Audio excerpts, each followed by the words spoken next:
Hello guys, pada perjalanan kami kali ini vlog dari kelima, kami akan bergerak daripada Gossau, Austria ke Ramsau, Germany yang memakan masa selama 1 jam.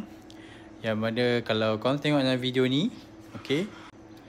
dalam video ni korang tengok banyak gunung ganang yang cantik, view yang superb dan kehijauan, subhanallah, kecantikan kehijauan alam. So sepanjang perjalanan korang boleh tengok gunung ganang. Kalau sedikit tips, kalau korang drive daripada Austria ni, mereka tidak menerima kad sangat, kebanyakan menggunakan cash. So make sure korang bawa banyak cash. Tapi stesen minyak dia terimalah credit card. Kat Austria dan Jerman juga ada kedai-kedai halal, kebanyakannya Turkish kebab. Kalau korang nak cari makan halal memang tak susah dekat area ni.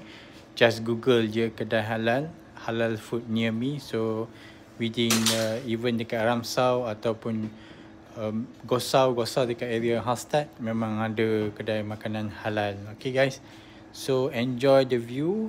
Saya harapkan korang enjoy. Ini adalah view dekat Ramsau. Germany. Kalau korang tengok sungai memang jernih, air dia sejuk sangat, turun daripada gunung. Dan juga ini pemandangan yang saya cakap, bangunan tadi berhampiran dengan sungai, jadi jambatan. Memang cantik, memang superb. So korang tengok kehijauan alam.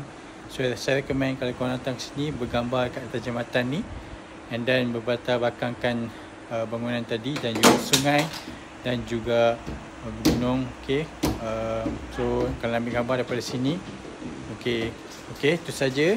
Thank you for enjoying the video guys. Bye bye. This is Ramsau Beach Garden, Germany.